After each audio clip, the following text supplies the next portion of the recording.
Good morning. Beautiful day in the neighborhood. Out for my walk and talk.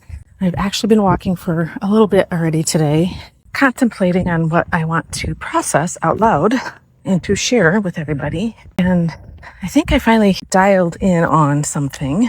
I think I'd like to talk about the overthinking and self-doubt. And I know that overthinking comes from the foundation of, or the thought, the belief of having to be perfect. Still working for myself on the perfectionism. And it's gotten a lot better. However, and it's still there. Just not quite as significant in my life as it used to be. And I still notice those occasions that I doubt myself on a lot of stuff and overthink. And it's not necessarily a lot of what ifs. Well, maybe it is. What if my answer's wrong? What if I'm wrong? I'm wrong as a person. That makes me a bad person.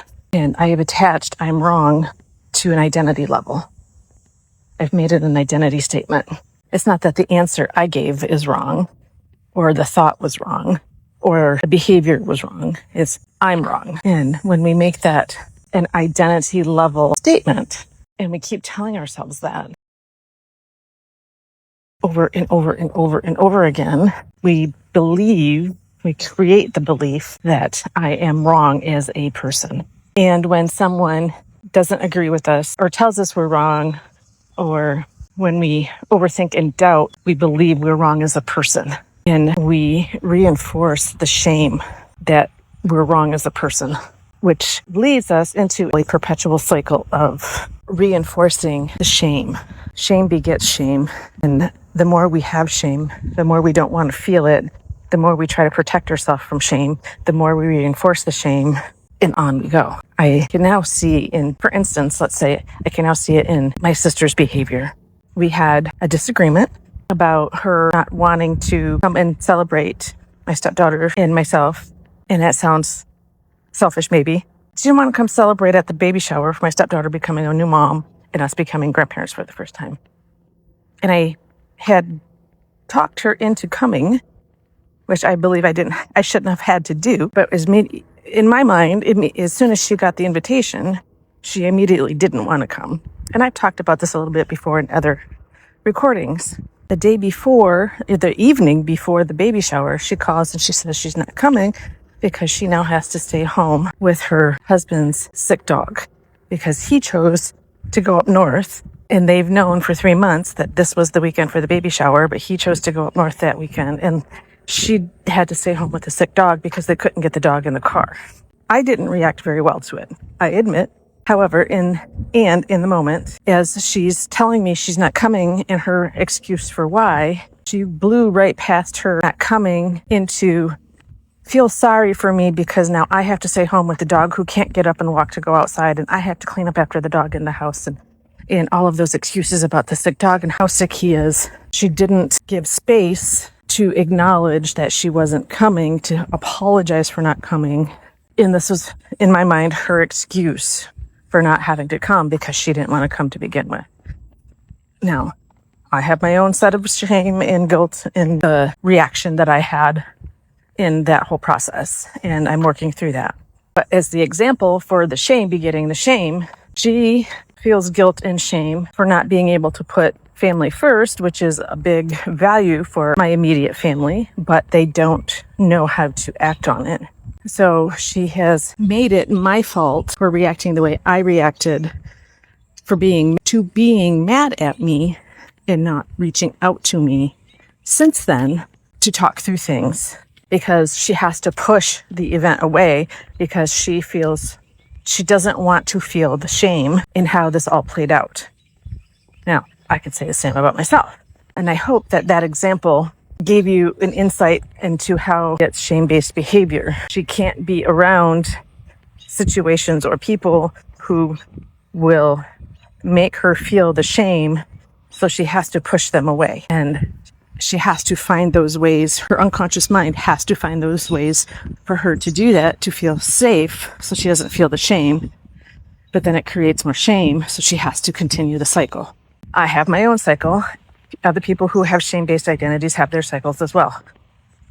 My older sister has also done something similar, and has pushed everybody away, because if you try to talk to her about something that she feels she is being judged on, she deflects, gets angry, pushes it back on you, and then pushes you away, which is a shame-based identity. So to bring it around, if you are overthinking everything, self-doubting, and not trusting, is it because you're trying to protect yourself from feeling a shame-based identity? Shame is probably the most powerful feeling to feel, the most uncomfortable feeling to feel. And our unconscious minds will do anything to not feel it. So can you see in your life where you may be trying to protect yourself from feeling the shame that may be at an identity level, or that may have originated? And can you take baby steps, micro actions, to undo the shame-based identity? Can you begin to forgive yourself in smaller, more unconsequential circumstances and work your way up? I forgive myself for eating, for binging again in front of the TV, for binging in the car on my way home, for stopping to buy fast food, the candy bar, whatever it is. Can you allow yourself then to sit in, feel the shame, completely feel it, thank the shame, because it's trying to tell you something, and then can you give the shame love? And it sounds counterintuitive, right? Because we don't want to feel the shame because it's too painful, it's too uncomfortable. But what if we gave it love and thanked it for being there and trying to teach us something? What is it trying to teach you? What is this shame trying to tell you? Now, all lessons are positive for the self so that you can use them in the future. If you get a negative response or a negative lesson, what does that mean about me? What would that do for me in the future? Until you get to a positive outcome. And then write down the positive lesson, and then ask yourself, what does that mean for me? What does that mean about me in the future? What would that do for me in the future? And then sit and listen, and then write it down. And continue to do that for every layer of shame that comes up. Something I'm working on, releasing the shame identity. I can feel shame for doing something somebody perceived wrong, but I don't have to make it mean something about me at an identity level. So is your overthinking and your self-mistrust coming from shame? Can you ask yourself and sit and listen for the answer? Where is the shame coming from? Where is the self-doubt coming from? Where is the overthinking coming from? Find the foundation, the root cause of it. And when you let go, heal, dissolve, release the root cause, all of it falls away. Is it easy? Not always. Is it beneficial? Hell yes. I've done this over and over and over in my life, releasing the root causes. And I've watched myself go from victimhood living, everybody's out to get me, life sucks, life is too hard, life is against me, to life is an adventure, life is fun, life is an experiment.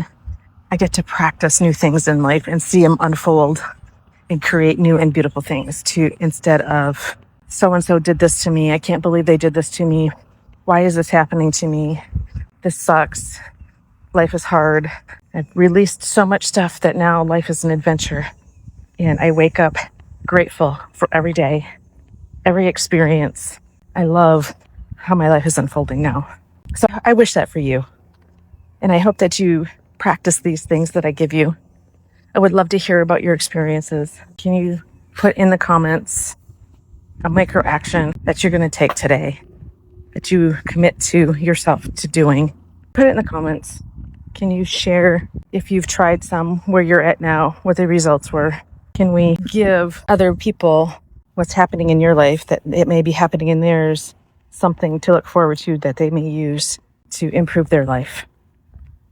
I hope this helps. Live radiantly, my beautiful souls. And as always, stay true to you.